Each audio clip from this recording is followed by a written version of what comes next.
돈은 거짓말을 하지 않는다. 사람은 말을 꾸밀 수 있고 표정을 숨길 수 있지만 통장에 찍힌 숫자와 그 돈이 흘러간 방향만큼은 끝내 꾸며지지 않는다. 지출은 거짓말을 못한다. 그 사람이 가장 감추고 싶어 하는 진심을 돈만큼 정직하게 폭로하는 증거는 드물다. 당신의 돈은 지금 어디로 흘러가고 있는가? 이 질문에 곧바로 답하지 못한다면 이미 돈이 당신을 다스리고 있다는 뜻이다. 사람들은 돈을 도구라고 말한다. 하지만 실제로는 돈을 도구로 쓰는 사람보다 돈에 끌려다니는 사람이 훨씬 많다. 얼마를 버느냐가 아니라 얻는 방식과 쓰는 방식, 빌리고 갚는 방식, 지키는 방식이 그 사람의 철학을 드러낸다. 같은 100만 원이라도 누군가에게는 절제의 결과이고 누군가에게는 허영의 흔적이다. 숫자는 같아도 그 숫자에 이르는 경로가 다르기 때문이다. 사람은 말로 자신을 설명할 때 언제나 가장 그럴듯한 버전을 고른다. 겸손하다고 말하고, 가족을 최우선으로 여긴다고 말하고, 물질에 초연하다고 말한다. 그러나 이런 말은 대부분 자신이 되고 싶은 모습일 뿐, 실제로 살아가는 모습이 아니다. 지출은 그런 편집을 허락하지 않는다. 지갑을 여는 순간, 진짜 우선순위가 순서대로 드러난다. 사람을 알고 싶다면 그의 다짐이 아니라 소비 습관을 오래 지켜보아야 한다. 그 얼굴은 가장 먼저 벗겨진다. 어머니의 병원비를 두고 3남매가 모였다. 형은 카드값을 핑계로 10만 원을 냈고 동생은 아무 말 없이 100만 원을 보냈다. 그날 이후 어머니는 형 앞에서 조용히 말을 아끼기 시작했다. 누구도 이 일을 입 밖에 내지 않았지만 가족이라는 이름 앞에서 지갑을 여는 손을 조용히 움직인다. 모두가 그 침묵의 뜻을 알고 있었다. 평소의 화목은 가면이었다. 웃는 얼굴 아래에는 계산이 있었고 그 계산은 돈이 등장하는 순간에야 가면을 벗었다. 균열을 만든 것은 돈이 아니다. 돈은 다만 이미 있던 균열 위에 씌워진 가면을 벗길 뿐이다. 중요한 것은 액수의 차이가 아니라 그 차이를 만든 마음의 정체다. 사람은 때로 자신이 더 사랑받는 자식이라는 오래된 확신 때문에 굳이 애쓰지 않아도 괜찮다고 믿어버린다. 반대로 늘 인정받지 못했다는 결핍은 이번만큼은 증명해야 한다는 절박함으로 이어지기도 한다. 겉으로는 효심을 가장하지만 그 아래에는 형제 사이에 오래 쌓인 인정투쟁이 흐르고 있는 경우가 많다. 가족 안에서 오가는 돈은 단순한 부조가 아니라 누가 더 사랑받았는가를 확인하려는 무언의 싸움일 때가 있다. 왜 하필 돈으로 그것을 확인하려 하는가? 흔히 사랑은 눈에 보이지 않기 때문이라고 말한다. 그러나 더 깊은 이유는 따로 있다. 사람은 아무 증거 없이도 사랑받고 있다는 사실을 좀처럼 그대로 믿지 못한다. 사랑은 원래 조건 없이 오는 것인데 사람은 자꾸 그 사랑에 조건을 달아 스스로 확인하려 든다. 봉투에 든 액수는 다르다. 숫자로 찌튀고 비교되고 오래 기억된다. 잴 수 없는 사랑 대신 잴 수 있는 돈으로 그 답을 대신 구하려는 마음은 우리 안에 흔히 있다. 어린 시절 유독 한쪽에게만 향했던 시선, 유독 한쪽만 칭찬받던 저녁 식탁. 그런 기억은 수십 년이 지난 뒤에도 유산 앞에서 그 가면은 더 완전하게 벗겨진다. 부모가 살아계실 때는 다정하던 형제들이 장례를 치르자마자 낯선 얼굴로 마주 앉는다. 평생 곁을 지킨 자식과 명절에만 얼굴을 비추던 자식이 똑같은 몫을 요구하는 순간 오래 묻어둔 소남이 한꺼번에 터진다. 그들이 정말 다투는 것은 액수가 아니라 누가 더 사랑을 받았는지의 해묵은 질문일지도 모른다. 튼튼한 다리는 무거운 짐을 지고도 무너지지 않는다. 이미 금이 간 다리만이 작은 무게에도 주저앉는다. 돈 때문에 형제 사이가 나빠졌다고들 말하지만 정확히는 돈이 원래 있던 균열을 더 이상 감출 수 없게 만든 것뿐이다. 오랫동안 쌓인 서운함, 부모의 편애에 대한 해묵은 억울함. 그런 감정은 평소엔 웃음 뒤에 숨어 지낼 수 있었다. 유산이라는 마지막 저울 앞에서는 그럴 수 없다. 사람들이 유산 앞에서 그토록 필사적으로 변하는 이유는 그것이 부모가 내리는 마지막 평가처럼 느껴지기 때문이다. 살아있는 동안에는 관계를 회복할 기회가 늘 남아있지만 유산은 부모가 세상에 남기는 마지막 말이다. 더 많이 받은 자식은 그 액수를 자신의 존재가 인정받은 증거로 받아들이고 덜 받은 자식은 그것을 평생에 걸친 무시의 선고처럼 받아들이곤 한다. 사람들이 정말 두려워하는 것은 돈을 잃는 것이 아니라 자신이 부모에게 덜 중요한 존재였다는 사실을 확인받는 일인지도 모른다. 친구 사이의 돈은 더 정교한 덫이다. 빌려주기 전과 후의 관계는 결코 같은 관계가 아니다. 빌려준 사람은 그 순간부터 채권자의 눈으로 상대를 보게 되고 빌린 사람은 채무자의 마음으로 상대를 피하게 된다. 처음엔 서로를 돕는 손이었던 것이 어느새 서로를 올가매는 덫으로 바뀐다. 우정이라는 이름으로 시작된 거래가 침묵과 회피로 끝나는 경우를 우리는 숱하게 보아왔다. 빌려준 사람은 돈을 잃을까 두려워하고 빌린 사람은 관대를 잃을까 두려워한다. 두 사람 모두 상대를 잃고 싶지 않다는 같은 마음에서 출발했지만 결과는 대개 둘 다 잃는 쪽으로 끝난다. 친밀함이 오히려 이 덫을 더 정교하게 만든다는 사실은 잘 알려지지 않는다. 남남 사이라면 처음부터 조건을 분명히 따졌을 것을. 오래된 사이일수록 거절하지 못하고 얼렁뚱땅 빌려주게 된다. 거절이 관계를 깨트릴까 두려운 마음, 좋은 사람으로 남고 싶은 오래된 습관이 그 순간 판단을 흐린다. 그리고 정작 돈을 갚지 않는 쪽보다 갚지 못해 연락을 끊는 쪽이 스스로 느끼는 수치심은 더 클 때가 많다. 부끄러움은 언제나 빚진 사람의 몫으로 돌아가고 그 부끄러움이 결국 관계를 먼저 떠나게 만든다. 2000년 전 로마의 스토아 철학자 세네카가 남긴 통찰이 있다. 그는 부유함이란 더 많이 가진 상태가 아니라 더 적게 필요로 하는 상태라고 보았다. 자유란 원하는 모든 것을 가질 수 있는 상태가 아니라 원하지 않아도 괜찮은 상태에서 온다는 뜻이다. 돈이 많아서 자유로운 것이 아니라 돈 앞에서 흔들리지 않을 때 비로소 자유롭다. 우리가 돈 앞에서 무너지는 순간은 대개 돈이 부족해서가 아니라 갈망을 다스리지 못해서 온다.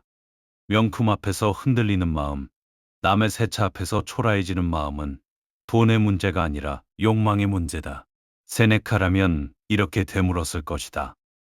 그 물건이 없으면 정말 못 견디는가? 아니면 남들의 시선을 견디지 못하는 것인가?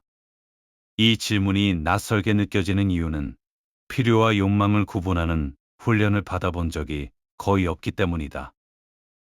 광고는 끊임없이 결핍을 만들어내고 사람들은 그 결핍을 자신의 것으로 착각하곤 한다. 어제까지 멀쩡했던 가방이 오늘 갑자기 초라해 보이는 이유는 가방이 낡아서가 아니라 새로운 결핍이 심어졌기 때문이다. 무언가를 갖지 못해 불행한 것이 아니다. 갖지 못해 불행하다고 스스로 믿기 시작할 때 비로소 불행이 완성된다. 당신은 필요를 위해 쓰는가? 시선을 위해 쓰는가? 형편에 맞지 않는 차, 무리한 대출로 얻은 넓은 집, 남들에게 보여주기 위한 여행. 이런 소비는 불길과 닮았다. 처음엔 작은 부러움 하나로 붙은 불이지만 스스로 꺼지는 법이 없다. 오늘 부러움을 샀던 차는 내일 더 좋은 차 앞에서 초라해지고 그 불은 다음 장작을 요구한다. 사람은 그렇게 만족이 아니라 결핍을 태우며 살아간다. 겉으로는 활활 타올라 화려해 보이지만 그 안쪽은 늘 무언가를 더 요구하는 허기로 차 있다. 사람은 돈을 쓰는 것이 아니라 자신의 두려움을 결제할 때가 있다. 지나친 절약도 같은 불의 다른 얼굴일 때가 있다. 자식의 결혼식 축의금조차 아까워하고 정작 자신의 건강을 위한 지출은 미루는 사람들이 있다. 이런 절약은 지혜가 아니라 오래된 두려움에 가깝다. 한번 크게 잃어본 경험, 혹은 어린 시절의 결핍이 마음 깊이 불안을 심어 놓았을 수 있다. 절약과 인색은 다르다. 절약은 필요와 불필요를 가려내는 눈이지만 인색은 두려움이 만든 방어다. 과시하는 사람도 지나치게 아끼는 사람도 결국 같은 불안 위에 서 있다. 한쪽은 그 불안을 태우고 한쪽은 얼려둘 뿐이다. 두 사람 모두 지금 이 순간을 살지 못한다는 점에서 닮았다. 과시하는 사람은 남의 시선 속에서 살고 지나치게 아끼는 사람은 아직 오지 않은 불행 속에서 산다. 균형 잡힌 사람은 오늘 필요한 만큼 정확히 쓰고 오늘 지킬 만큼 정확히 남긴다. 그 균형을 만드는 것은 통장의 잔액이 아니라 두려움과 얼마나 화해했는가이다. 가족을 위한다는 지출 속에 죄책감이 숨어 있지는 않은가. 무리해서 유학비를 대주고 감당하기 힘든 집을 마련해주는 부모들이 있다. 명분은 사랑이지만 그 안에는 다른 자녀와 비교당하고 싶지 않은 마음이나 못해준 것에 대한 오래된 죄책감이 섞여 있을 때가 많다. 사랑에서 나온 지출은 관계를 단단하게 만들지만 죄책감에서 나온 지출은 자녀를 응석바지로 만들고 부모의 노후를 위태롭게 만든다. 자식을 위한다는 명분이 언제나 자식을 위한 것은 아니다. 죄책감으로 포장된 사랑은 상대의 미래를 대신 저당 잡히기도 한다. 부모가 갚아야 할 마음의 빚을 자식이 대신 짊어지고 살아가는 셈이다. 체면을 위한 지출은 가족 밖에서도 같은 방식으로 작동한다. 동료의 결혼식에 참석할지 고민하는 진짜 이유가 축하하고 싶은 마음이 아니라 나가야 할 축의금이 먼저 떠오른다면 그 관계는 이미 마음이 아니라 계산으로 유지되고 있는 것이다. 회식 자리에서 지갑을 여는 속도, 경조사, 봉투의 두께, 그런 사소한 순간들이 쌓여 사람들의 뒷말이 되고 어느 순간 평판이 된다. 아무도 대놓고 말하지 않지만 모두가 조용히 기억한다. 말로 평가하지 않는 것을 사람들은 지출로 평가한다. 무리를 해서라도 그 자리를 지키려는 마음은 단순히 무리해서 배제되는 것이 두려워서라는 말로는 다 설명되지 않는다. 더 정확히는 언제부턴가 소속이 거저 주어지지 않는다는 것을 알아버렸기 때문이다. 어릴 때는 그저 그 자리에 있다는 것만으로 무리의 이론일 수 있었지만 어른의 세계에서는 계속 무언가를 보여주어야 그 자리를 지킬 수 있다고 믿게 된다. 그래서 사람들은 정작 마음이 없는 자리에도 지갑을 열어 소속을 다시 사려 한다. 그러나 소속감은 지출로 사는 것이 아니라 진심으로 얻는 것이다. 말을 아끼는 사람이 결국 우위를 지킨다. 진짜 강한 사람은 칼을 뽑아 보이지 않는다. 칼집에 든 채로도 이미 상대를 긴장시키는 법이다. 자산을 시시콜콜 드러내는 사람은 부러움을 사는 동시에 표적이 되지만 조용히 관리하는 사람은 함부로 흔들리지 않는다. 자랑처럼 꺼낸 돈은 자신을 지키는 칼이 아니라 남의 시샘을 부르는 미끼가 된다. 세네카가 말한 그 자유는 결국 이 침묵 속에서 완성된다. 증명하고 싶은 마음은 흔히 인정받지 못했던 오래된 기억에서 온다. 어릴 적 무시당했던 경험, 형제나 친구보다 뒤처졌다는 열등감. 그런 감정은 어른이 되어 통장 잔액을 자랑하고 싶은 충동으로 되돌아오곤 한다. 그러나 그렇게 증명한 분은 사람을 쉬게 하지 못한다. 인정으로 쌓은 자존감은 한 번 얻는다고 끝나지 않는다. 다음 순간에도 그 다음 순간에도 다시 증명해야 겨우 유지된다. 그래서 겉으로 가장 풍요로워 보이는 사람이 속으로는 가장 지쳐 있는 경우가 있다. 그가 지친 것은 돈을 버느라가 아니라 끝없이 자신을 다시 증명하느라 지친 것이다. 이 오래된 상처가 돈으로도 낫지 않는 것은 상처를 만든 것이 결핍이 아니라 관계였기 때문이다.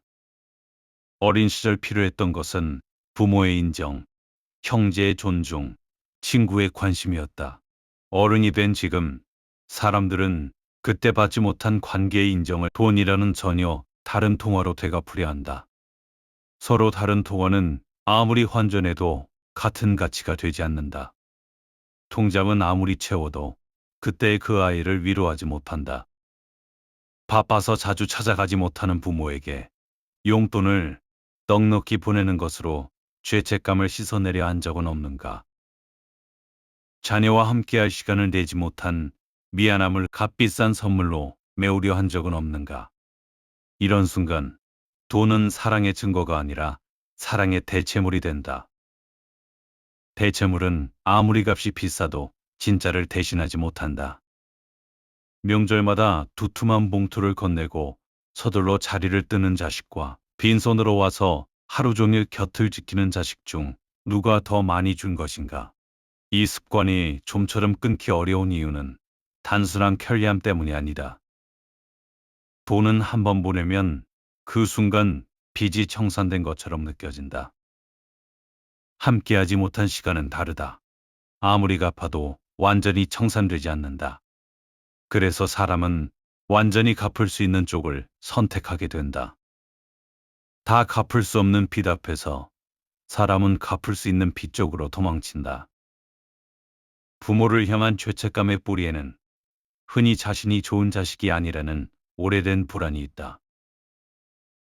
그 불안은 시간을 들여야만 풀리는데 사람들은 그것을 돈으로 잠재우려 한다.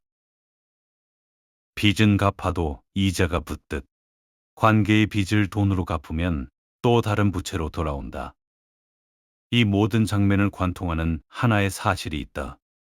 돈은 인간의 욕망과 두려움, 체면과 사랑, 책임감과 우선순위를 기록하는 장부라는 것이다. 사람은 말로 자신의 가치관을 얼마든지 꾸밀 수 있다. 겸손하다 말하면서 명품으로 몸을 두르고 가족을 사랑한다 말하면서 부모의 전화를 피한다. 반복되는 지출과 선택은 꾸미기 어렵다. 한 번의 소비는 거짓말할 수 있어도 10년에 걸쳐 쌓인 소비의 패턴은 거짓말하지 못한다. 시간이 길어질수록 꾸밈은 벗겨지고 오직 반복만이 남는다. 이 말은 돈을 심판의 도구로 삼으라는 뜻이 아니다. 오히려 그 반대다. 돈이 관계를 무너뜨리는 것이 아니라 관계 안의 진실을 드러낼 뿐이라는 사실을 알면 우리는 돈 앞에서 상대를 함부로 미워하지 않게 된다. 돈을 빌려주고 변한 사람을 원망하기 전에 애초에 그 관계가 어떤 무게 위에 서 있었는지를 먼저 물을 수 있다. 돈을 미워하는 사람은 대개 돈이 아니라 사람에게 실망한 것이고, 돈을 두려워하는 사람은 대개 자기 자신의 욕망을 두려워하는 것이다. 돈을 다스리지 못하면 돈이 삶의 기준을 대신 결정하기 시작한다. 어떤 옷을 입을지, 누구를 만날지, 어디에 살지, 심지어 누구를 사랑할지까지 그 논리가 스며든다. 처음엔 돈이 삶을 편하게 해주는 수단이었지만 어느 순간 삶이 돈을 벌기 위한 수단으로 뒤바뀐다. 그 전도가 일어나는 순간을 알아채는 사람은 드물다. 대부분은 그것을 어른이 되어가는 과정이라 착각하며 받아들인다. 돈을 대하는 태도는 자신과 타인을 대하는 태도와 정확히 겹친다. 돈은 새로운 성격을 만들어내지 않는다. 이미 있던 성격을 가장 정직하게 드러낼 뿐이다. 그러니 돈을 심판대에 세우지 마라. 심판받아야 할 것은 돈이 아니라 그 앞에서 드러난 당신 자신이다. 돈은 좋은 것도 나쁜 것도 아니다. 다만 우리가 무엇을 가장 소중히 여기는지를 조용히 비춰주는 거울일 뿐이다. 그래서 삶의 목표는 돈을 많이 갖는 것이 아니라 돈이 있어도 변하지 않고 돈이 없어도 무너지지 않는 사람이 되는 것이다. 돈은 삶을 편하게 해줄 수는 있다. 하지만 삶의 가치를 대신해 줄 수는 없다. 결국 가장 부유한 사람은 돈을 가장 많이 가진 사람이 아니라 돈에 가장 적게 흔들리는 사람이다. 우리는 종종 큰 돈이 인생을 바꾼다고 생각합니다. 하지만 한 사람의 삶을 만들어가는 것은 매일 아무렇지 않게 지나가는 작은 선택들입니다. 그 사소한 선택들이 오래 쌓여 결국 한 사람의 모습이 됩니다. 쇼윈도 앞에서 쇼윈도 앞을 지나던 밤 유난히 오래 빛나던 것이 있었다. 걸음은 멈추고 마음만 먼저 유리 너머로 건너갔다. 며칠 뒤 같은 길을 다시 걸으며 문득 알았다. 그토록 갖고 싶었던 마음이 어느새 사라져 있었다는 것을. 그 자리엔 또 다른 것이 반짝이고 있었고 나는 이번에도 조용히 지나쳤다. 그날 이후 나는 무언가를 가지게 된 것이 아니라 하나를 붙잡지 않게 되었다. 그래서인지 발걸음은 조금 가벼워졌고 세상은 예전과 같았지만 나는 그 길을 그냥 걷는다.